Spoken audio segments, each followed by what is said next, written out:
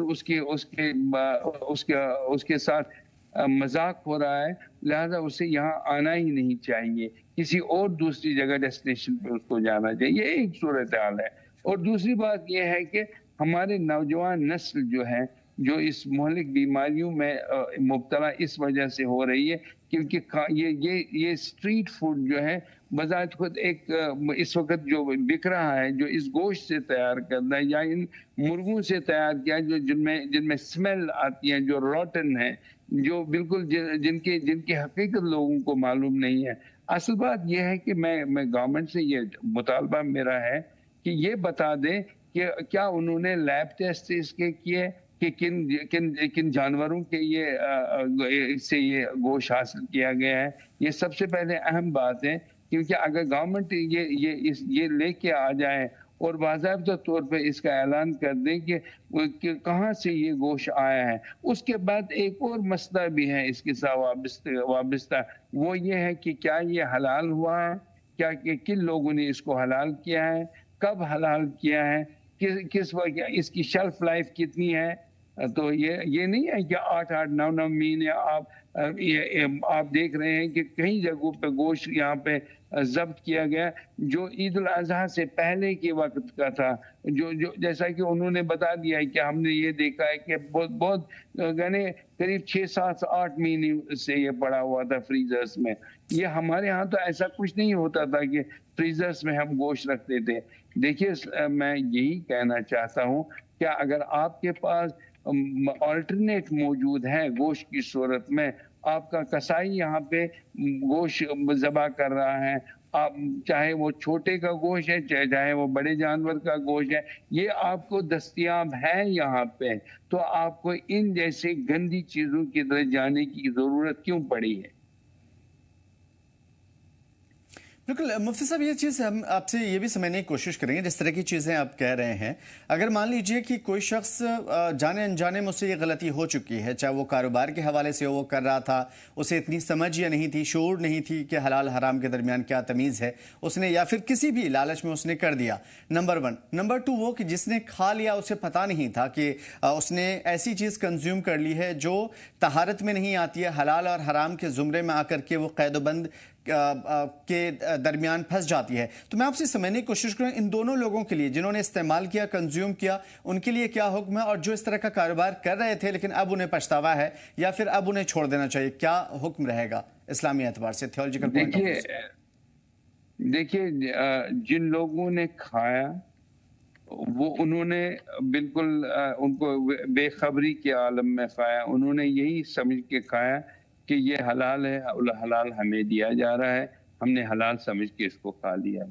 تو وہ مورد الزام نہیں۔ لیکن جن لوگوں نے جان بوجھ کے حقیر تکوں کے لیے لوگوں کے ساتھ کھلواڑ کیا، ان کے مذہب کا استحصال کیا، ان کے ساتھ کھلواڑ کیا، ان کی صحت کے ساتھ کھیلا، اس کا کھلواڑ کیا، وہ لوگ مجرم ہیں، وہ مجرم رہیں گے۔ اور میں سمجھتا ہوں کہ ایسے مجرموں کو کیفر کردار تک پہنچانے میں ہم سب کا تعاون ہونا چاہیے۔ ویسے مفتی اعظم میری ذمہ داری تھی، کل میں نے ایک شرعی حکم صادر کیا اور لوگوں کو یہ میں نے باخبر کیا کہ ان جیسے دکانوں سے، ان ریڈیو سے، ان جگہوں سے دور رہیں جہاں یہ سب چیزیں، بلکہ یہ ہے کہ اب کیا ہوتا تھا کہ انہی جگہوں پہ شراب بھی بکتی تھی، انہی جگہوں پہ لوگ دوسرے خرافات میں پھنس جاتے تھے۔ جب حلال حرام کی تمیز ختم ہو جائے تو اس حرام کا اثر یہ ہوتا ہے انسانی زندگی پہ کہ وہ یہ ایک حرام جو ہے دوسرے حرام کو کشش کرتا ہے، دوسرے حرام کو اپنی طرف بلاتا ہے۔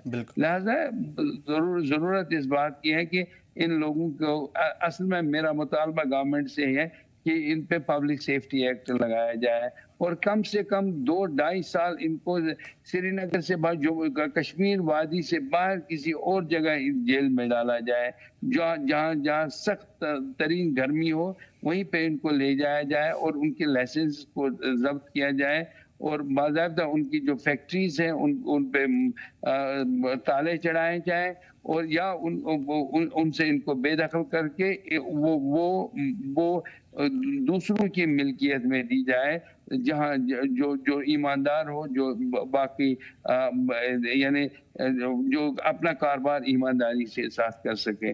لیکن ان جیسے لوگوں کے ساتھ میں نہیں سمجھتا ہوں کہ یہ قابل رحم ہے، قابل معافی ہے، جنہوں نے اس طریقے کا کاروبار کیا حقیقتوں کے لیے، پیسہ کمانے کے لیے، انسانی زندگی. یہ مسئلہ اصل میں ایک چیز میں آپ کو کہنا چاہتا ہوں، یہ مسئلہ مسلمانوں کے حد تک نہیں ہے، یہ مسئلہ انسانیت کا ہے.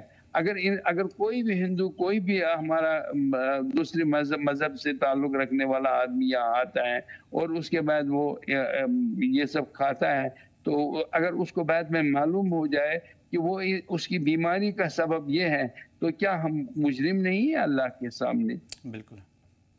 بڑی بات یہ ہے کہ اس طرح کی چیزیں عام طور پہ کشمیر میں پرچلت نہیں ہیں، لیکن جہاں بھی ہے اس سے کشمیری سماج کا کوئی تعلق نہیں ہے اور ایٹ لیسٹ اسلام سے اس کا کوئی تعلق نہیں ہو سکتا. کشمیریت اس چیز کے خلاف ہے اور سب سے بڑی بات یہ کہ انسانیت کے تمام تر جو بنیادی اصول ہیں اس کے خلاف ہے، قانون کے خلاف ہے، اسلامی قانون کے اسلامی جو رولز ریگولیشنز ہیں جائز اور ناجائز کے مابین اس کے خلاف ہے. اور یہی چیزیں ناصر الاسلام صاحب آپ نے ہمیں بتائی، سمجھانے کی کوشش کی. امید ہے کہ آپ کے میسیجز نہ صرف ان کاروباریوں تک، عام لوگوں تک پہنچا ہوگا بلکہ ایڈمنسٹریشن تک بھی جائے گا. اور آپ کے جو لکھن پور والے میسیجز ہیں، خاص طور پہ جو اپیل کی ہے آپ نے، وہ بھی ایک بہت بڑا میسیج ہے ایڈمنسٹریشن کے لیے کہ ان تمام تر چیزوں پہ پابندی لگے. اور جموں کشمیر کے اندر ایک سوئی، ایک تنکا بھی آ جائے تو ایڈمنسٹریشن کو پتہ ہوتا ہے اتنی بڑی چیز ہو گئی اور کیسے پتہ نہیں چلا.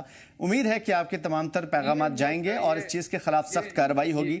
دیر آیت درست آیت، لیکن اب اس چیز کے لیے بہتری اور بہتر اقدامات اٹھائے جائیں گے.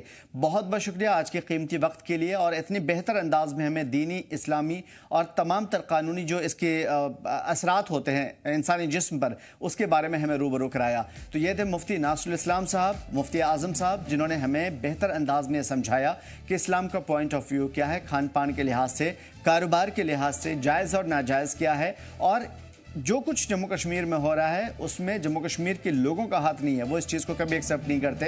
جموں کشمیر کے لوگوں کا اس میں ہاتھ ہو بھی نہیں سکتا اور جو لوگ ہیں اس کے خلاف پورا کشمیر کھڑا ہے اور اس طرح کی چیزیں کبھی ہونے کی اجازت نہیں دینی چاہیے. ایڈمنسٹریشن سے انہوں نے اپیل کی ہے. اب ہم بات کر لیتے ہیں کچھ خاص خبروں کی جو ابھی فی الحال ہم دیکھ پا رہے ہیں. خاص طور پہ ڈوڈا کے آس پاس دہشت گردانہ سرگرمیاں تھوڑی سی بڑی ہیں اور اس کے خلاف ڈوڈا پولیس نے بڑی کارروائی بھی کی ہے. ڈوڈا اور گنڈو سمیت کئی علاقوں میں بڑے پیمانے پر تلاشی مہم بھی چلائی گئی. اس چھاپے ماری کا مقصد ہے سرحد پار سے دہشت گردوں کے رشتوں کو کمزور کرنا، دہشت گردوں کے نیٹ ورک کو تباہ کرنا. اور آج اسی سلسلے میں دہشت گردی کے خلاف ایک بڑی کارروائی ہمیں ڈوڈا میں دیکھنے کو ملی تھی. یہ پولیس کی جانب سے کارروائی تھی لیکن ان دہشت گردوں کے نیٹ ورک کو توڑنا اس چیز کا مقصد تھا.